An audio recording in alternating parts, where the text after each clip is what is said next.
Hey there, everybody. How's it going? Wait for some more people to get here. It's a bit quiet. It's a Saturday, and you're all out doing all your shopping, I imagine. But here I am for those people who want to come on for question and answer. Hey, Samir, there are some people here, but you're not showing up in my numbers. But hey, that doesn't really matter. There we go. Now there's a lot of people here. How's everybody doing? First of all, can people let me know how the volume is? I'm trying out a new headset, so I don't have to shout quite so loudly, and it kind of saves on my voice, right? So people let me know how the volume is. If you can hear me okay, or if it's kind of a bit low. Obviously, it's not going to be perfect, but let me know how it's sounding, okay?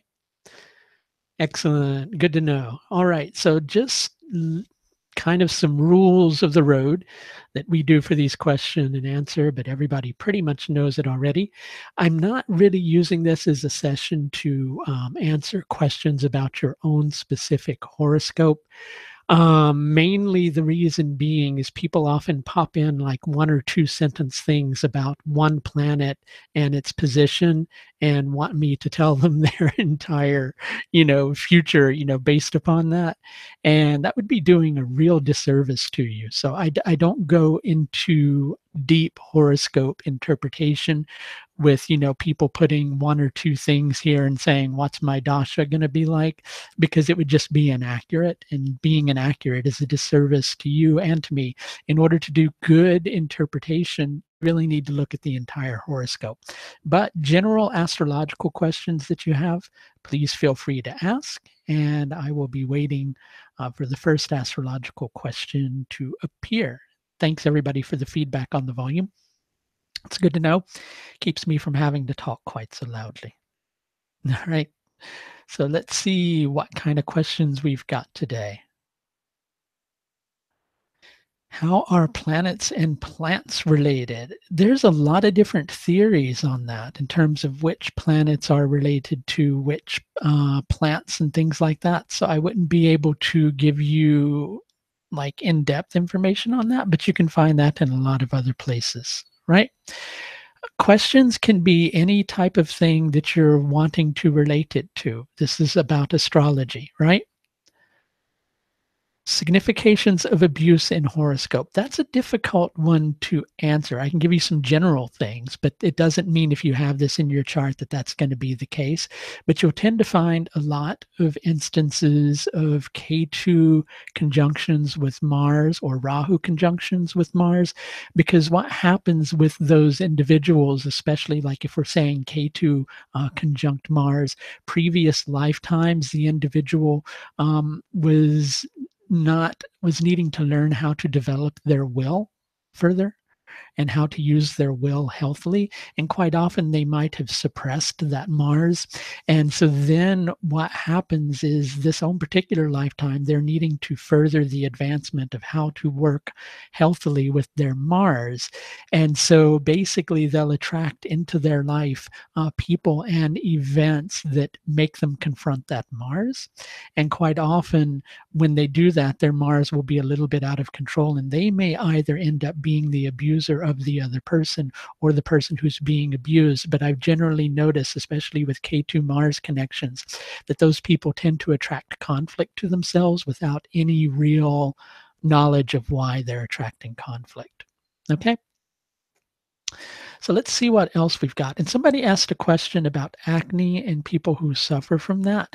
There could be a lot of different things. It would be too, I don't want to go into depth about that here because it would just be a lot of different things I'd have to touch on. But if you email me, I'll get around to emailing you back about that. Okay? Is it possible to nullify effects from malefic planets? First of all, there's no such thing as a malefic planet.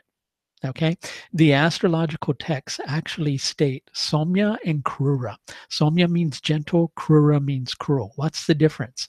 Somya, meaning gentle, means that those planets tend to achieve whatever they're going to achieve in your horoscope with generally a state of ease. And I say generally. the Krura planets, they achieve things in much harsher manners, right? Somebody with a strong Mars, that's a prominent planet in their chart, is going to like a lot of challenges, right? So it's not that that planet is bad. And it's not so much that you want to nullify the effects from it.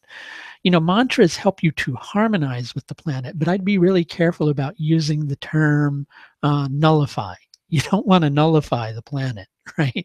Because that planet is serving a purpose. Even though that purpose may be presenting you with some challenges, those challenges are very necessary overall for your evolution. So it's not like you want to nullify the planet. And I wouldn't call it necessarily a malefic. I'd call it a cruel planet. What signifies a move or purchase of a new home? A move of home is generally a combination of third and fourth house factors, right? Because the third is travel, fourth is home. So traveling for home, right? Purchase of a new home, that generally involves 11th and fourth house factors. Okay. In general, there are other things that come into the equation, like ninth house factors can be the signing of the deal for the home. All right. How do you predict if there will be children in a chart? That is a very complex thing to predict. There's a really wonderful technique from the Jaimini school of astrology that can help you to predict the number of children that a person can have. And it's very complex. I wouldn't be able to teach it here, right? It involves looking. I'll just give you a hint, but it's much more complex than this. It involves looking at Jupiter, which is the natural Karaka for children. It involves looking at the Jayamini Karaka using the 7 Karaka system for children, which is the Karaka that's both the Matru Karaka and the Putra Karaka. And it involves looking at the Putra Karaka from the 8 Karaka scheme and looking at positions of those planets and kind of treating that as like a child potential and going through until the potential ends for each of those, right? And then you end up with the number of children that a person can have. But it's much more complex than that, okay? All right. So some of these things I'm obviously not going to be able to give you full answers to, because I know quite often we like for astrology to be this really simple thing where we can do 1 or 2 techniques and have all the answers. But to give you a hint, there's a technique that I do for figuring out what a person's chosen vocation should be. And that particular technique takes me about 2 hours to do it, and it involves about 5 or 6 sheets of paper to do it accurately. So these techniques that, kind of show you, like, most people would go, well, let's find out what a person's going to do for a living. We'll just look at the 10th house, and we may look at the Atmakaraka and the Amachakaraka, and that'll determine it. You need to go a little bit deeper than that. So with all astrological techniques, you need to go pretty deep, rather than just doing simple interpretations of it. So that's why there's no simple technique for children. There are in-depth techniques if you want to do it accurately. Okay. Okay, so back to what I was just saying about quite often the answers are not simple. Somebody says, how does Jupiter behave in Jyeshta Nakshatra? Well, generally, it can give spiritual insight, spiritual wisdom, right? But at the same time, if you've got a weakened Jupiter, or Jupiter's getting a lot of harsh aspects, or let's say you've got a debilitated Mercury, which is the dispositor of Jyeshta Nakshatra, it may not turn out that way.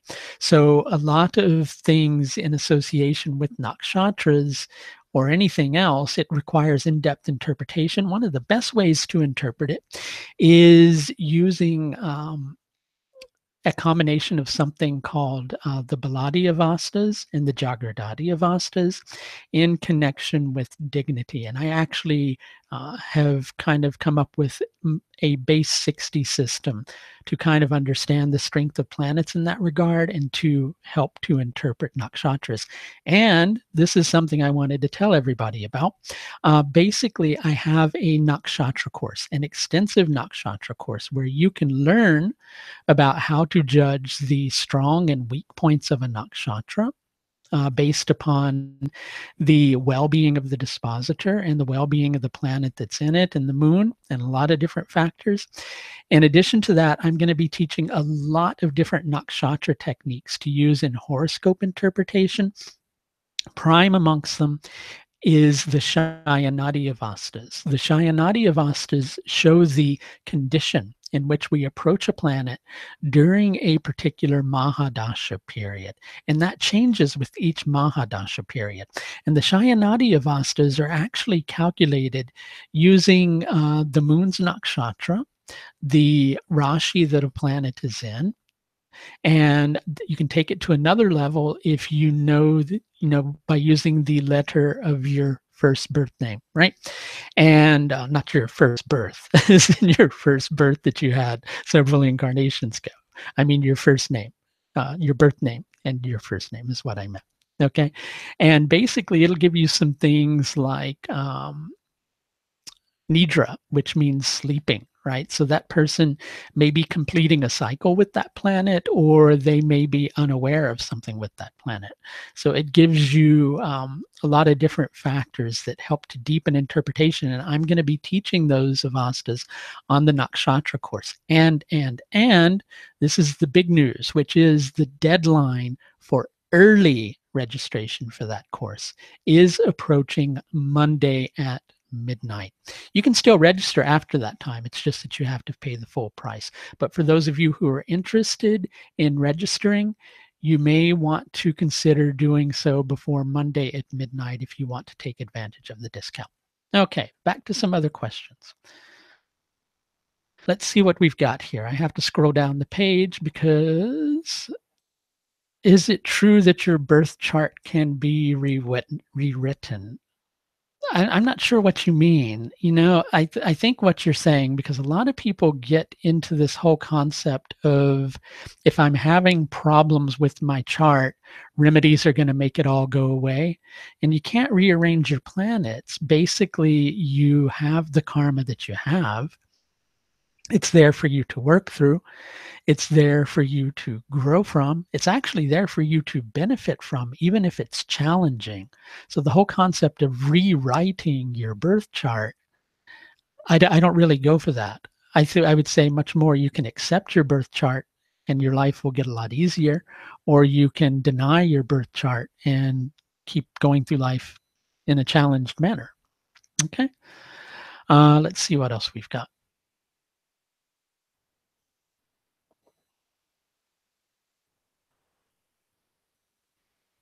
Somebody says Dasha of the Lagna Lord being, I think you mean being in the sixth house. Well, it can mean some struggles.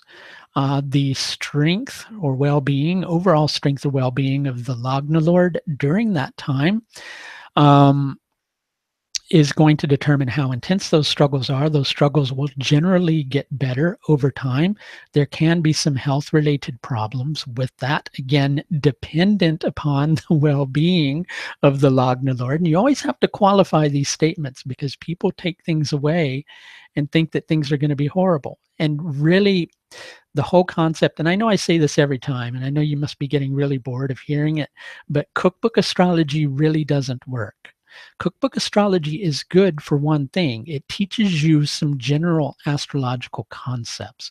But with those general astrological concepts, you're meant to take them, explore further, and go deeper, right? And the best thing to show you accuracy from a horoscope is confluence, several things pointing in the same direction, right?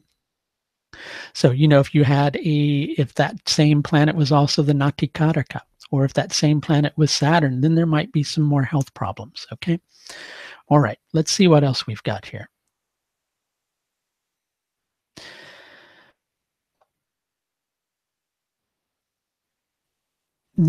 Somebody has said, I hope I'm not too late, and you're not too late.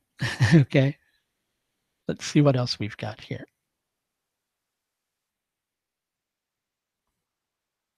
Okay, so I know that, and again, please don't take this as a criticism. I just like teaching people positive things about astrology. Like when people say things about a good house and a bad house. Number one, there's no such thing as a bad house, and there's not necessarily a good house. There's just your horoscope and what you have to gain from it. Jupiter as sixth house lord in a good house. Well, you might appreciate the challenges that you have in life.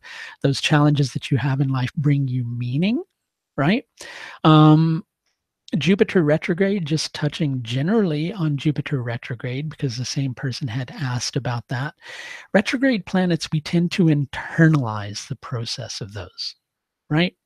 So Jupiter, when it's retrograde, it means we're doing a lot of self-exploration and integrating and understanding the meaning of all the things that we've recently gone through. If it's Jupiter retrograde in a birth chart, the person may be very contemplative in general. Just some general things. Okay.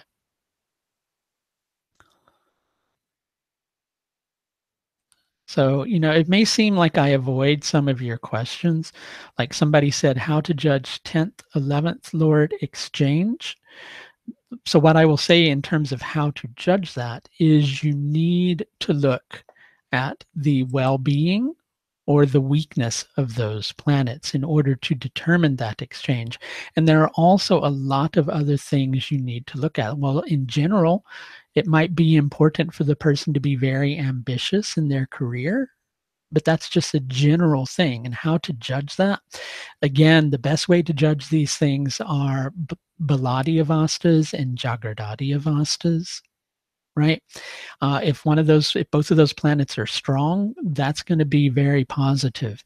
If one of them's weak, then it's going to pull down the strength of the other planet a little bit. So somebody says, I've met a lot of Jupiter retrograde people who are not spiritual, and they were wondering if the retrograde is having any effect on that. Okay, ignore anything anybody ever says to you about retrograde planets being negative, because all of that stuff is just a heap load of rubbish. Okay, so basically, when a planet is retrograde, it's one of the strongest planets in the sky. Its Chestabala becomes very strong, right? So retrograde planets can be very good. I would say look at how you might be judging those people as being spiritual or non-spiritual. They may have their own special approach to spirituality that is different from how you might think that it should be, right? But I think you would find that those people are, going to be on a certain level very contemplative. They may be more philosophical than religious, but they are, can definitely be deep people. But a lot of that depends upon the strength or weakness of Jupiter, again, in terms of its Baladi avastas and in terms of Jagradati avastas. In any of the courses that I teach, I always focus on those factors because they're some of the most important things to learn in the horoscope. They help you to see how things are going to bear fruit. And they're also the things that are ignored most in astrology, right? But they're very powerful. And yes, somebody's very right. Jupiter alone is not enough to see spiritual growth. Okay. All right. Let's see what we've got.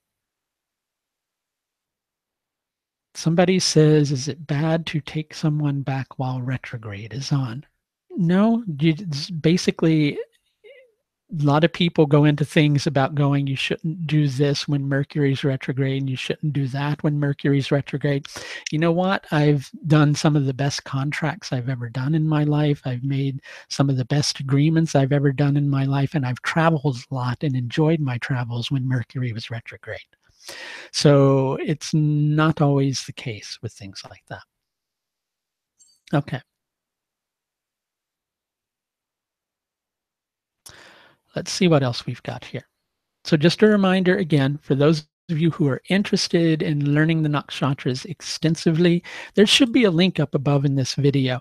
That'll take you to the course page if you are interested in finding out about the 15% discount for registering for the course. Nothing in general happens when planets exchange nakshatras. Okay, so I'm going to start there. Somebody says, what happens when planets exchange nakshatras? Nothing in general. Okay, but that may sound like nothing's happening. but something does happen. But I'm going to say nothing in general because it requires other factors to be present, right? So number one, are you in the dasha of those nakshatra lords? That's, going to bring to light some pretty powerful stuff, right?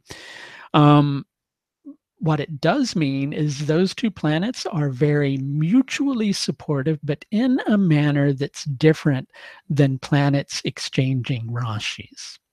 Okay? Basically, what the nakshatras do is they show how we're going to grow a certain planet. So let's say you have Venus in Hasta Nakshatra.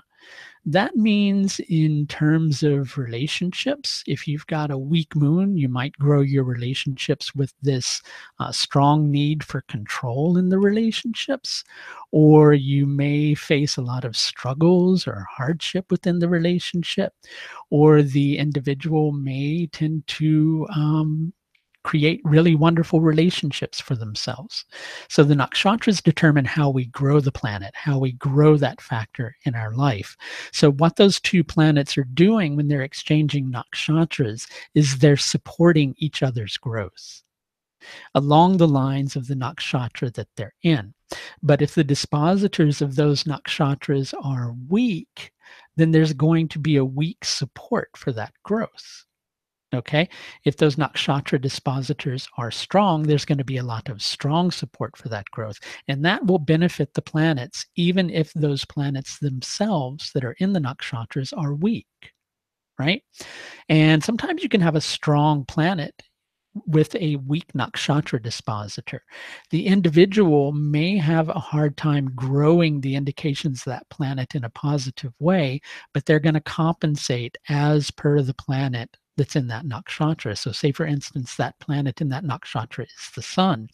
Well, they'll compensate by trying to maintain their dignity if they're having trouble with that nakshatra. Just some general concepts. But planets being in each other's nakshatras, you need to have a lot of factors there to make those factors very powerful, but it can have the potential to be a very powerful exchange of energy. But it's not always the case. I've actually seen that in some horoscopes where it's not so powerful at all for the individual. And it's just, a minor factor that's there.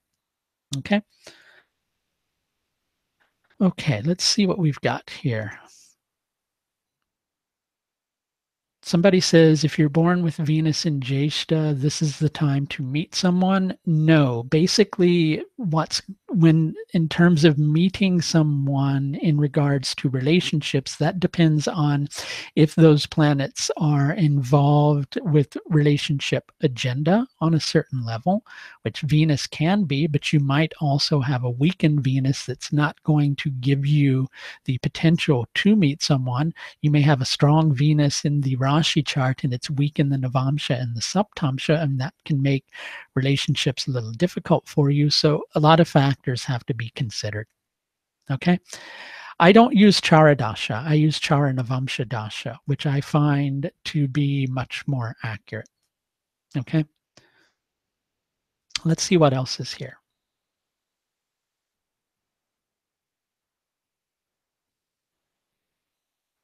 Okay. D9 is applicable your entire life. D9 works all the time. All of your Vargas are working all the time. Okay. I know a lot of people say that the D9 can become more active at certain times, but all the Vargas are going to be active your whole life.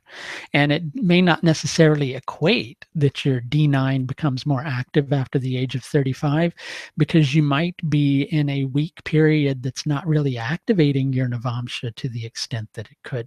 So you have to take a lot of factors into consideration. Okay.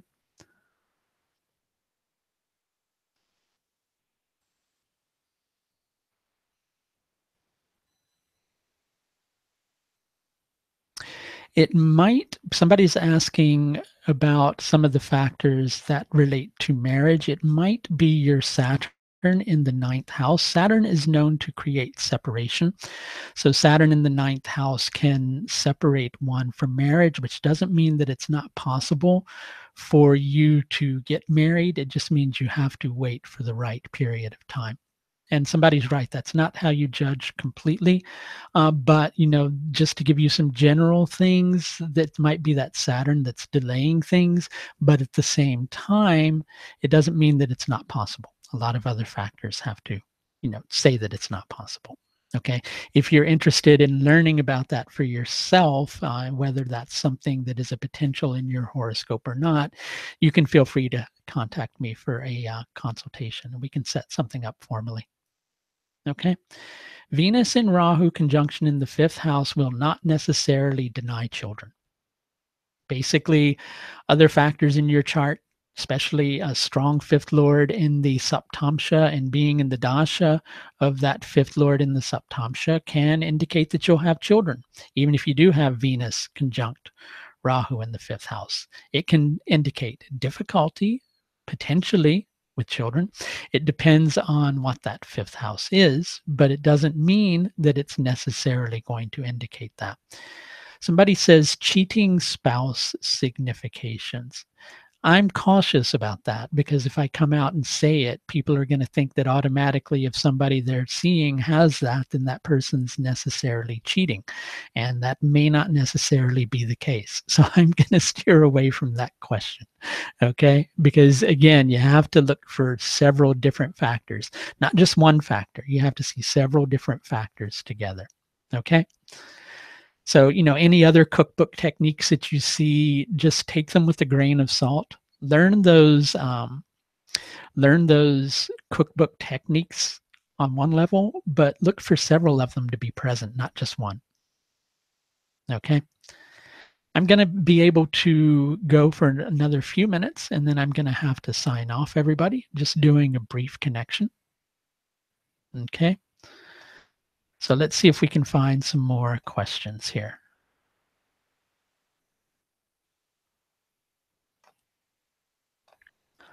So there are some of these that I may shy away from. Doesn't mean I'm ignoring your questions. So Chandramangala yoga in the ascendant. Okay, in terms of Chandramangala yoga, you need to look at a lot of different factors like Ishta and Kashta Bala, Shubha and Ashubha Pala, and Shubha and Ashubha Digbala, because a combination of all of those factors are going to determine the degree to which that yoga is going to manifest in the horoscope. People have a lot of yogas in their horoscope, and some of them never really bear much fruit because they don't have the strength to bear those fruits. And you have to take all those things into consideration. Right? So Chandramangala yoga in the ascendant, it can mean that the individual may benefit from women in their life, but at the same time, it may not always show that. It depends on the well-being or lack of well-being of those planets. Okay? Everything in astrology always depends on that. How strong are those planets? How weak are those planets? Right? That's how you answer everything in astrology. Okay.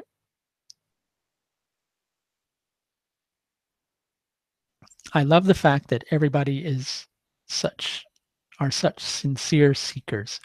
Everybody wants to ask so many questions, and that's really good, really good. But helping everybody out here, definitely cookbook techniques are good to give you simple astrological concepts, but don't just stop with that. Explore further, go deeper, right? Because quite often you'll hear these techniques from somebody and you'll explore them in your horoscope and you go, well, that doesn't really work, right? And it's not going to work on every single case because you have to have a lot of different factors present. So there are a lot of things you have to look at in a horoscope. If only it were so easy to just look at one or two things. And that's why when people start off in the world of astrology, you end up making a lot of mistakes, and you can't avoid it, really. You can't avoid it. That's why all aspiring astrologers should always start by exploring their friends' charts and just explaining that they're kind of just getting a start with things, because you're going to make some mistakes, first of all. But over time, you learn the tried and true techniques that tend to give you the best results. And you stick with those and you develop them and you refine them and you get more from them. Okay. So I'm going to take one more question before moving on.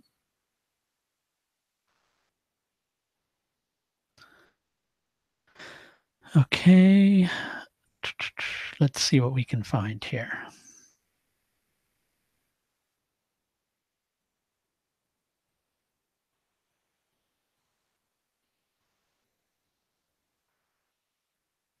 So I'm quiet because I'm trying to find a good question here.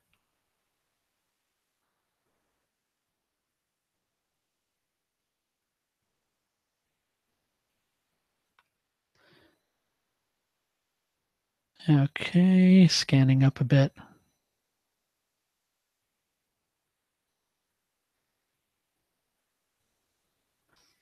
Someone has Jupiter as the Tithi Lord, Varana Lord, and Jupiter is ruling the seventh and placed in the sixth in Scorpio. Would you say they won't get married? No, not necessarily. The Tithi Lord and the Varana Lord may not make a difference in that particular regard, right? And Jupiter ruling the seventh and placed in the sixth won't necessarily stop marriage. The other factors that can delay it might be a weakened Jupiter in the Navamsha. Might also just be not reaching the dasha period where the individual is meant to get married. So there are a lot of different factors that delay marriage in a horoscope. All right, I'm going to stop there for tonight. So just a reminder, my Nakshatra course, it starts in the spring, but if you want to register early for this course and receive a 15% discount, you need to do so before Monday at midnight. And if you look in this video, there's a link up above in the right-hand corner that will take you to the course page. Thank you all for your questions. Hopefully we can do this again sometime soon. And as always, please do take the very best care of yourself. Bye now.